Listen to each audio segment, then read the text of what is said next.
Hey, what's up, everybody? BDF44 coming at you with another video. The Los Angeles Lakers lose the game against the Miami Heat, even though they had a really valiant effort in the fourth quarter. It seemed to me that the Miami Heat were trying to give it back to us, to be honest with you. Took their foot off the gas, and LeBron James and Russell Westbrook, who played really well and really strongly. Got to give Russell credit, man. He gave us, I think it was 23 points, 9 rebounds, 9 assists, one of the better games that he had played from a statistical standpoint. And to be honest with you, we saw some uncharacteristic games from some people we didn't expect to see bad play from. Not THT. Well, THT didn't shoot well. He actually had the highest plus minus of anybody, but he didn't shoot as well as you would like to see him shoot. Malik Monk had a bad game for his standards, very bad game. Air balls and stuff like that. It was real bad for him tonight. Austin Reeves continues his struggles, even though he only played for 9 minutes, which is something that I think can contribute to his struggles, but that's a coach thing. Dwight Howard didn't play very much tonight. Bam Adebayo beat the heck out of us. Jimmy Butler got a triple-double tonight, right? And he passed up LeBron James as the leading triple-double person for the Miami Heat, so congratulations to Jimmy. Carmelo Anthony, if I'm not mistaken, got a field goal. 10th, I don't know how many field goals he had made, so I don't want to get this wrong, but he reached some field goal milestone for himself, so congratulations to him.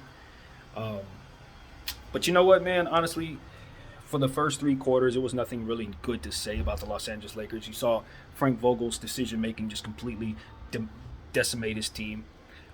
We shot the 3-ball horrendously through 3 quarters. It was some of the worst shooting you ever see in your life. And some of the worst defense you ever see in your life through 3 quarters. But all in all, somehow the Miami Heat, like I said, they took their foot off the gas, and the Lakers came roaring back. It was really on the backs of Russell Westbrook and LeBron James, but they unfortunately lost the game anyway because of some very interesting stuff. A lot of really interesting stuff. People flopping all over the place, weird, questionable calls, really questionable calls that you're like, oh, okay, thanks, I'll take it. Like that charge that Vincent had that I thought was really good. I mean, he slid to get in place, but by the time the contact came, he was already in place. But they gave it to us after review, even though they had ruled it a charge. And I'm just sitting there saying, thanks.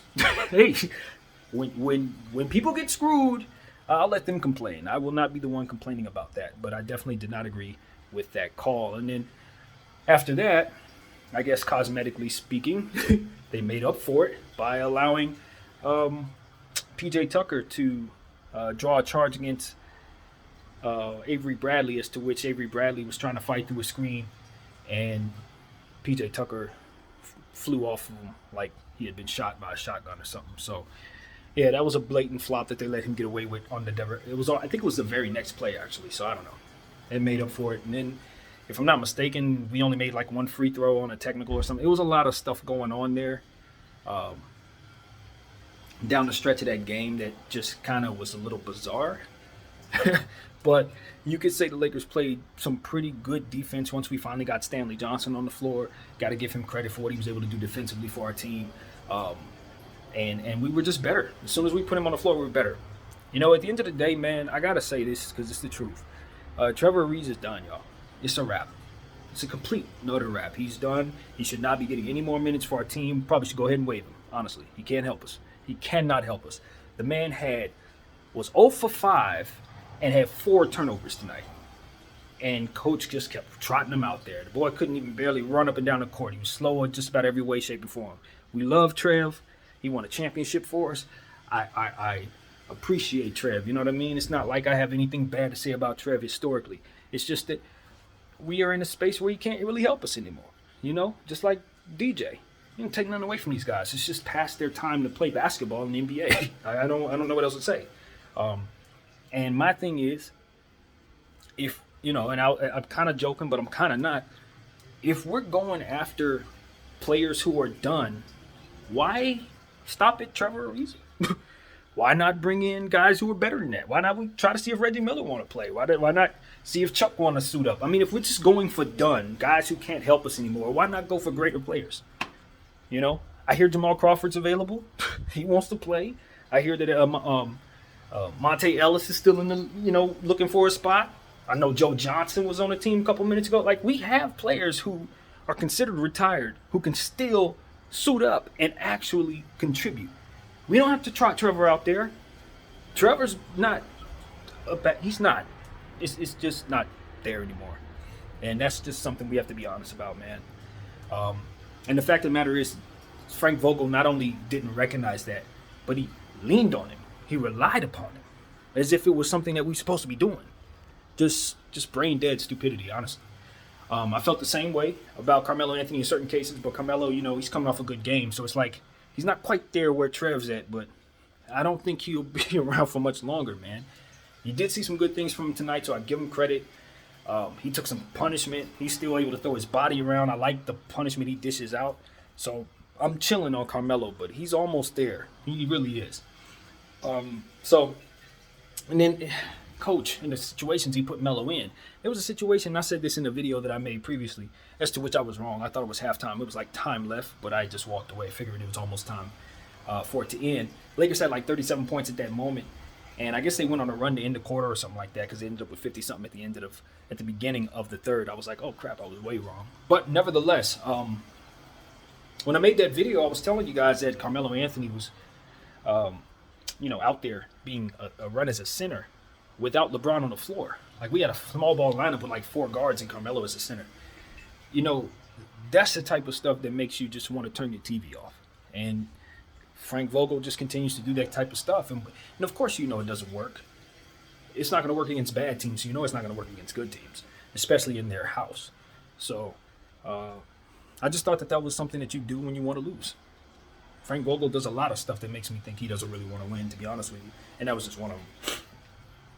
So that's where I'm at, man. That's where I'm at. I mean, there's really not a whole lot good to say about this game. Down the stretch of the game, they really, really put up a valiant effort.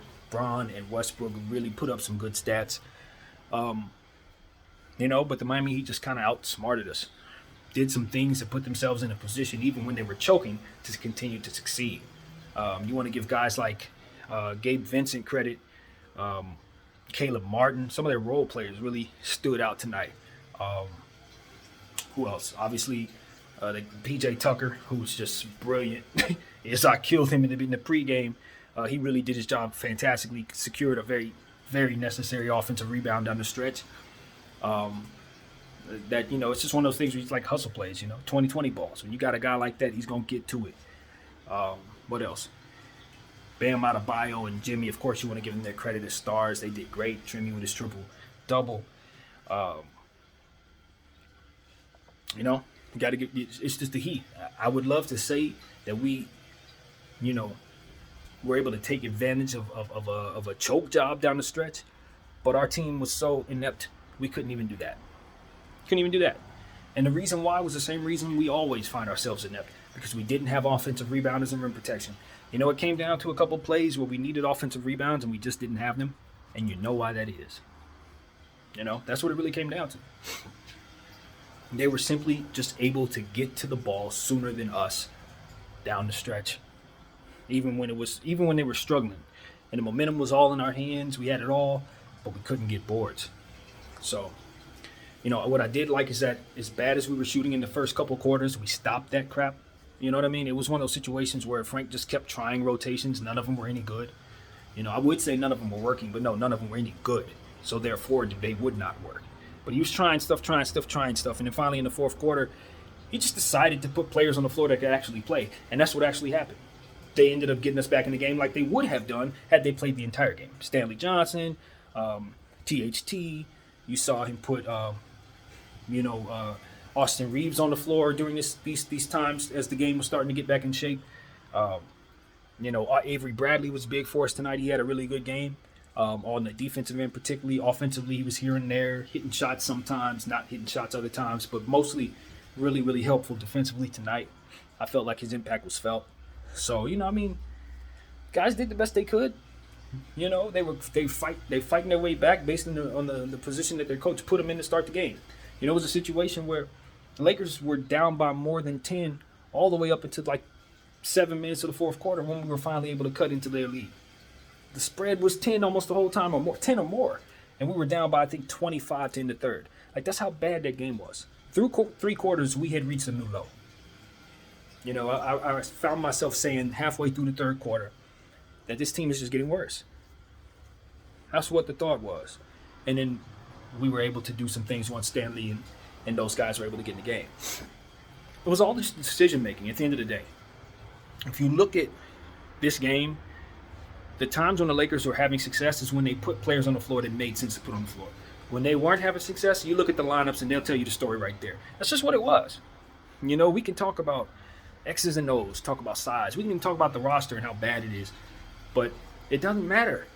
It doesn't matter because the coach that we have is going to make the game, the team, whatever team it is, worse. With his offensive schemes, with his defensive schemes, with his rotations. All three are bad. Just be real. All three are bad.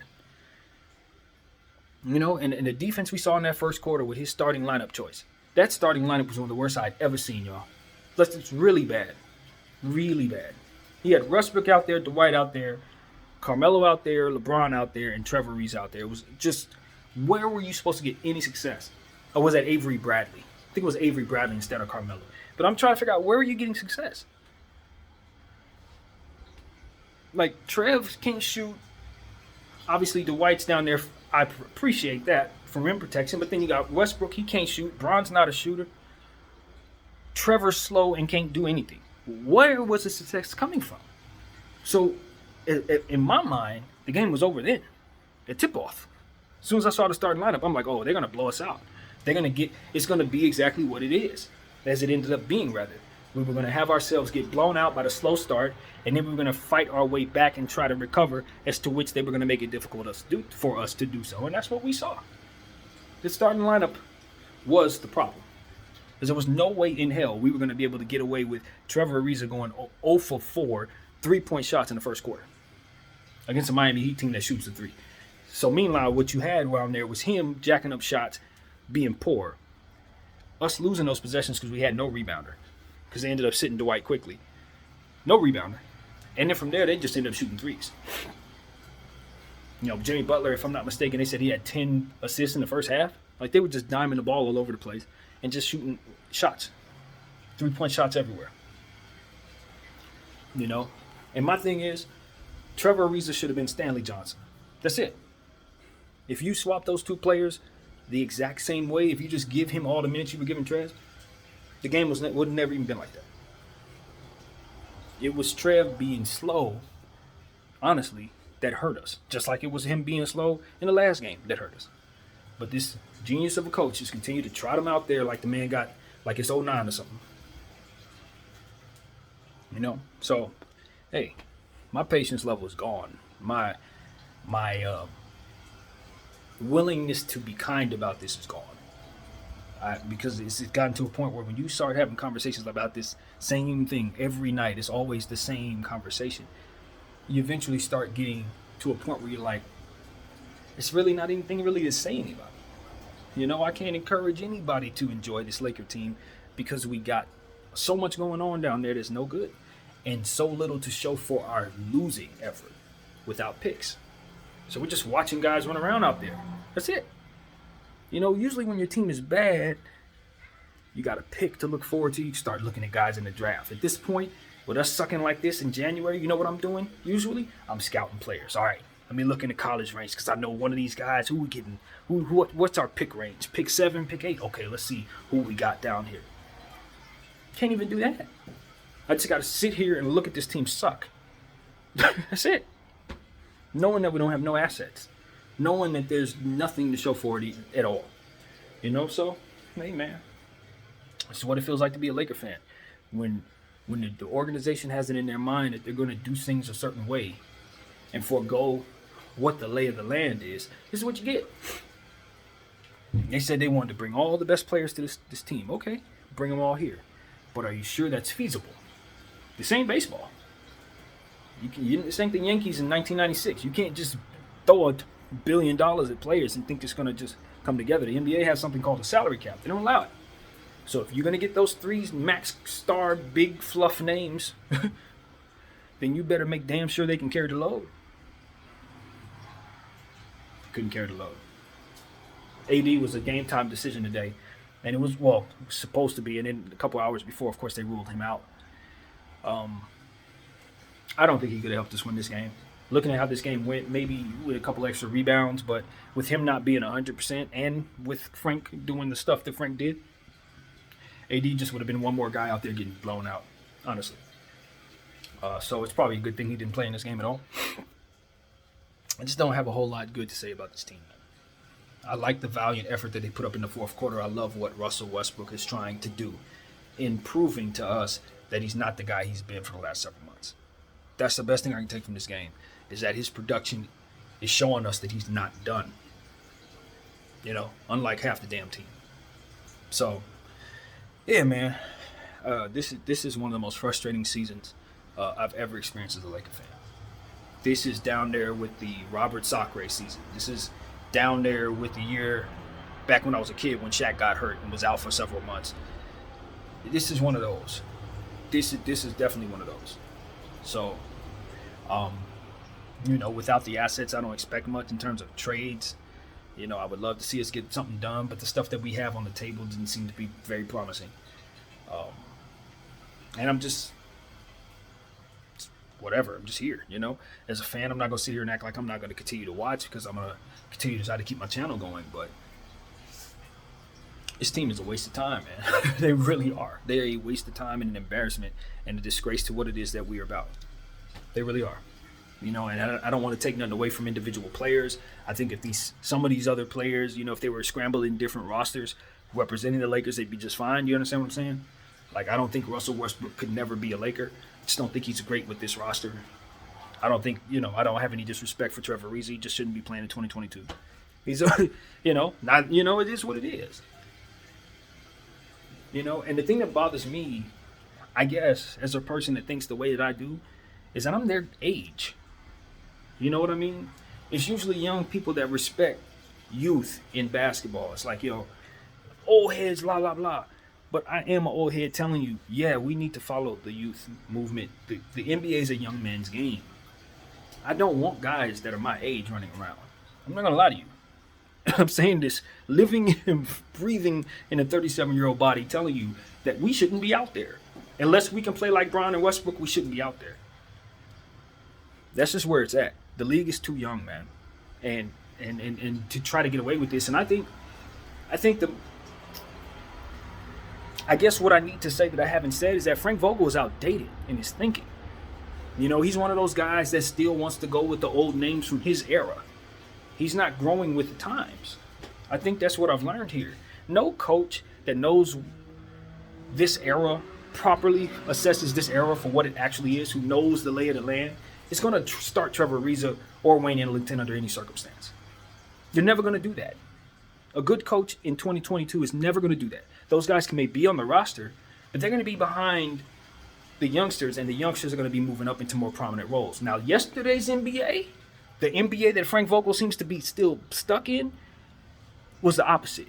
Because your young players were not as developed, and the older guys were more trustworthy than the youngsters, but that's not what it is anymore. That's not what it is with the Spires and the various different organizations that help develop players early.